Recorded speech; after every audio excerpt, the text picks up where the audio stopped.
Hello दोस्तों, आप सभी का स्वागत है आपके अपने YouTube चैनल एसएस फाउंडेशन पे।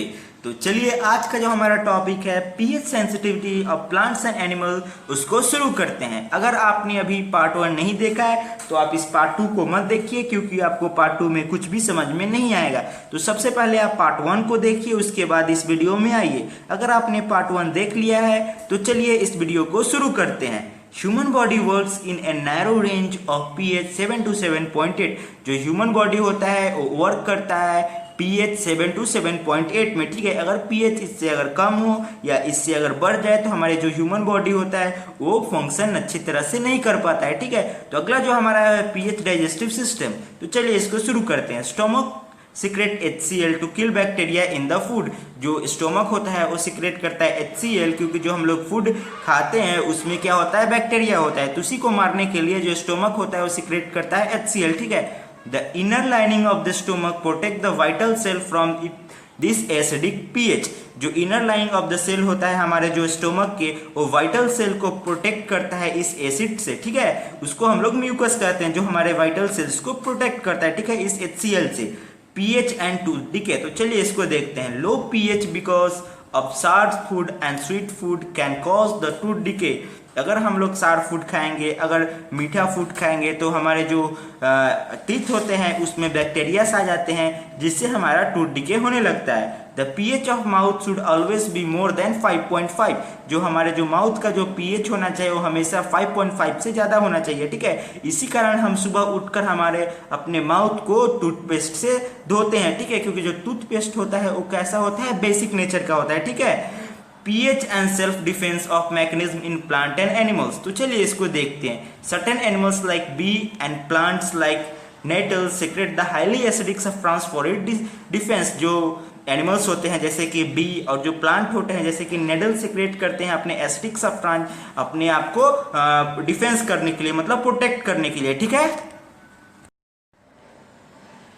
सो our next topic is properties of salts. तो चलिए इसको शुरू करते हैं। Salt form by the combination of acids and base. जो सॉल्ट होता है वो फॉर्म होता है combination of acids and base से। ठीक है, थ्रू न्यूट्रलाइजेशन रिएक्शन, और उस रिएक्शन को हम लोग न्यूट्रलाइजेशन रिएक्शन कहते हैं। The acid and base nature of salt depend upon the acid and base combined in the neutralization reaction। जो एसिड और बेस जो सॉल्ट का वो डिपेंड करता है कि जो एसिड और बेस कंबाइन होता है उस न्यूट्रलाइजेशन रिएक्शन उस पे। ठीक है, तो यहाँ पे आपके स्क्रीन पे एक चार्ट दिख रहा होगा। एक तरफ एसिड है, बेस है, सॉल्ट है और इसका एग्जाम्पल है। तो चलिए इसको देखते हैं। अगर एसिड स्ट्रांग हो और बेस भी स्ट्रांग हो तो सॉल्ट कैसा होगा, न्यूट्रल होगा। ठीक है, एग्जाम्पल में NaOH जो कि स्ट्रांग बेस है प्लस HCl जो कि स्ट्रांग एसिड है, गिविंग राइज टू NaCl जो कि न्यूट्रल सॉल्ट फॉर्म हुआ और उसके साथ H2O मतलब वाटर फॉर्म हुआ। ठीक है, अगर स्ट्रांग एसिड और स्ट्रांग बेस अगर रिएक्ट करेगा तो कैसा सॉल्ट फॉर्म होगा, न्यूट्रल सॉल्ट फॉर्म होगा अलोंग विथ H2O। ठीक है, अगर जो एसिड है वो है स्ट्रांग और जो बेस है वो है वीक, तो कैसा सॉल्ट फॉर्म होगा, एसिडिक सॉल्ट फॉर्म होगा। For example HCl plus NH4OH giving rise to NH4Cl plus H2O। ठीक है, यहाँ पे हम लोग देख सकते हैं कि जो HCl है वो स्ट्रॉन्ग एसिड है और NH4OH जो कि एक वीक बेस है, तो प्रोडक्ट में कैसा सॉल्ट फॉर्म हुआ, NH4Cl जो कि एक एसिडिक सॉल्ट है, वो फॉर्म हुआ अलॉन्ग विथ H2O। ठीक है, अगर वीक एसिड हो और स्ट्रॉन्ग बेस होता है कैसा सॉल्ट फॉर्म होगा, बेसिक सॉल्ट फॉर्म होगा। ठीक है, जिसका एग्जांपल होगा CH3COOH plus NaOH giving rise to CH3COONA plus H2O। ठीक है, अगर वीक एसिड और वीक बेस अगर रिएक्ट करे तो कैसा सॉल्ट फॉर्म होगा, फिर से न्यूट्रल सॉल्ट फॉर्म होगा। For example CH3COOH plus NH4OH giving rise to CH3COONH4 plus H2O। ठीक है, तो यहाँ पे मैंने बता दिया कि अगर स्ट्रॉन्ग एसिड और स्ट्रॉन्ग बेस फॉर्म होगा, अगर रिएक्ट करेगा तो कैसा सॉल्ट फॉर्म होगा, न्यूट्रल। अगर स्ट्रॉन्ग एसिड और वीक बेस अगर रिएक्ट करेगा तो कैसा सॉल्ट फॉर्म होगा, एसिडिक। अगर वीक एसिड और स्ट्रॉन्ग बेस अगर रिएक्ट करेगा तो कैसा सॉल्ट फॉर्म होगा, बेसिक। अगर वीक एसिड और स्ट्रॉन्ग और वीक बेस अगर रिएक्ट करेगा तो कैसा फॉर्म होगा, सॉल्ट, न्यूट्रल। ठीक है, स्ट्रॉन्ग तो न्यूट्रल, स्ट्रॉन्ग वीक तो एसिडिक, वीक स्ट्रॉन्ग तो बेसिक, वीक तो न्यूट्रल। ठीक है, ये अपने नोट्स में आप लिख लीजिए। ठीक है, the most common salt is sodium chloride. जो मोस्ट कॉमन जो सॉल्ट है वो है सोडियम क्लोराइड। और टेबल सॉल्ट, जिसको हम लोग टेबल सॉल्ट भी कहते हैं, ठीक है, which form by the combination of sodium hydroxide and hydrochloric acid. जो कि ये फॉर्म होता है कॉम्बिनेशन से सोडियम हाइड्रोक्साइड जो कि एक बेस है और हाइड्रोक्लोरिक एसिड जो कि एक एसिड है उससे, ठीक है।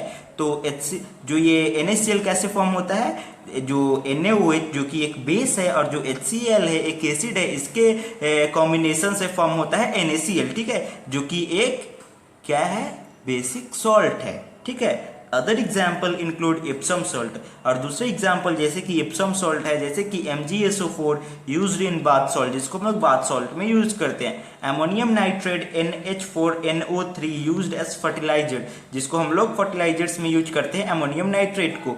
And baking soda NaHCO3 used in cooking, और जो बेकिंग सोडा होता है उसको हम लोग कुकिंग में यूज करते हैं, ठीक है। The pH of salt solution depend on strength of acid and base combined in neutralisation reaction. जो pH होता है सॉल्ट सोल्यूशन का वो डिपेंड करता है कि जो एसिड और बेस जो कंबाइन होकर जो न्यूट्रलाइजेशन रिएक्शन से वो बना है उसका स्ट्रेंथ पर, ठीक है। इंडिकेटर्स, तो इंडिकेटर्स क्या होता है, indicator are the substance which indicate the acidic और basic nature of solution by their colour change. Indicator क्या होता है, इंडिकेटर एक सब्सटेंस होता है जो कि कोई भी जो सॉल्यूशन होता है उसका जो एसिडिक है या जो बेसिक है उसको कलर चेंज होकर वो बताता है, ठीक है। तो हमारा जो अगला जो टॉपिक है कलर ऑफ सम एसिड, ठीक है। Base indicator in acid and basic medium are given below. तो कैसे कोई भी जो इंडिकेटर है उसका कलर चेंज होता है एसिडिक और बेसिक मीडियम में, उसको चलिए हम लोग नीचे देखते हैं, ठीक है।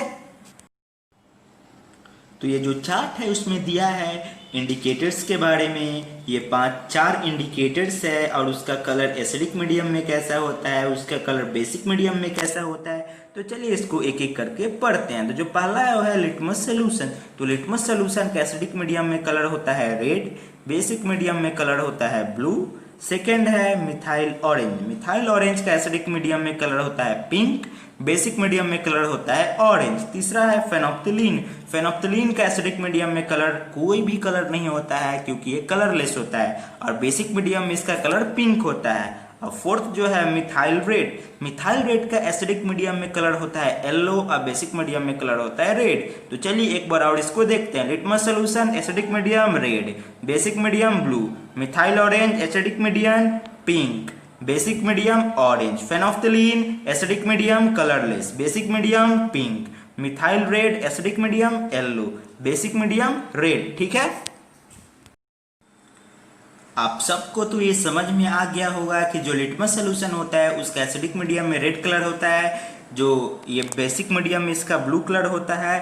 मिथाइल ऑरेंज का एसिडिक मीडियम में पिंक कलर होता है, बेसिक मीडियम में ऑरेंज कलर होता है। फेनोप्थिलीन का एसिडिक मीडियम में कलरलेस ये होता है और बेसिक मीडियम में इसका कलर पिंक होता है। मिथाइल रेड का एसिडिक मीडियम में ये येलो होता है और बेसिक मीडियम में ये रेड होता है।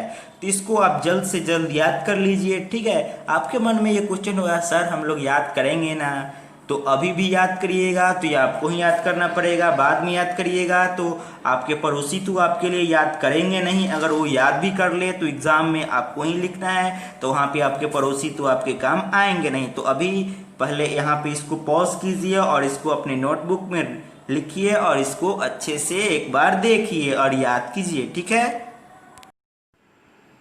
So our next topic is chemical properties of acid. तो चलिए इसको शुरू करते हैं। जो पहला हमारा प्रॉपर्टी है, acid react with active metal to give hydrogen gas. जो एसिड होता है वो रिएक्ट करता है एक्टिव मेटल से और हाइड्रोजन गैस को ये लिबरेट करता है, ठीक है। For example Zn plus H2SO4, यहाँ पे H2SO3 गलती से लिखा गया है, ठीक है, क्योंकि प्रेजेंटेशन बनाने में कहीं कहीं मिस्टेक हो जाते हैं, ठीक है। तो Zn plus H2SO4 giving rise to ZnSO4 plus H2, ठीक है। हमारा जो सेकेंड जो प्रॉपर्टी है, acid react with metal carbonate और metal hydrogen carbonate to give carbon dioxide, ठीक है। जो एसिड होता है वो रिएक्ट करता है मेटल कार्बोनेट और मेटल हाइड्रोजन कार्बोनेट से, और उसके बाद कार्बन डाइऑक्साइड जो कि गैस है वो लिबरेट होता है, ठीक है। इसका एग्जांपल है NaHCO3 plus HCl giving rise to NaCl plus H2O plus CO2। यहाँ पे जो CO2 है वो लिबरेट करता है, ठीक है। और जो थर्ड प्रॉपर्टी है, acid react with base to give salt and water. जो हमारा जो थर्ड प्रॉपर्टी है, एसिड और बेस जो रिएक्ट करते हैं तो सॉल्ट और वाटर का फॉर्मेशन होता है, ठीक है। This reaction is also called neutralisation reaction, इस रिएक्शन को हम लोग न्यूट्रलाइजेशन रिएक्शन भी कहते हैं, ठीक है। तो इसका एग्जांपल है NaOH plus HCl giving rise to NaCl plus H2। यहाँ पे जो NaOH है वो कि एक स्ट्रॉन्ग बेस है और HCl जो कि एक स्ट्रॉन्ग एसिड है, दोनों रिएक्ट करता है तो क्या चीज का फॉर्मेशन होता है, ये सॉल्ट और वाटर, NaCl जो कि एक न्यूट्रल सॉल्ट है और H2O, ठीक है।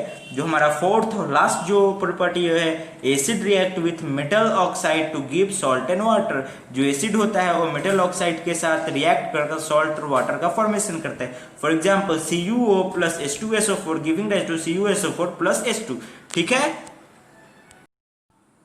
So our next topic is addition of salt और बेस टू वाटर। तो चलिए इसको शुरू करते हैं। The process of dissolving an acid, जो प्रोसेस जिससे हम लोग एसिड को डिजॉल्व करते हैं, स्पेशली नाइट्रिक एसिड और सल्फ्यूरिक एसिड और a base in water, especially जो नाइट्रिक एसिड होता है, जो सल्फ्यूरिक एसिड होता है और जो बेस होता है वाटर में, इज हाईली एक्सोथर्मिक वन, वो बहुत ही एक्सोथर्मिक प्रोसेस होता है। As a rule always add acid to water, एक रूल है कि जो एसिड है उसको हमेशा वाटर में डालना चाहिए, ठीक है। एंड नेवर द अदर वे, और कभी भी दूसरे वे को फॉलो नहीं करना चाहिए।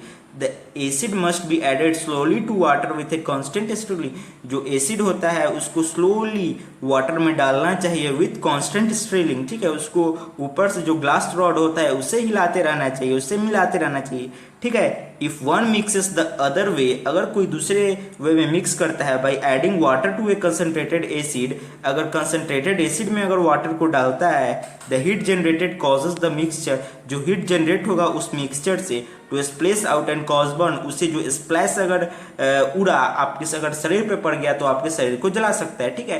तो हमेशा हमको वाटर में एसिड को डालना चाहिए, ठीक है, और स्लोली, ठीक है, और उसको मिलाते रहना चाहिए। कभी भी हमको एसिड में वाटर नहीं डालना चाहिए, ठीक है।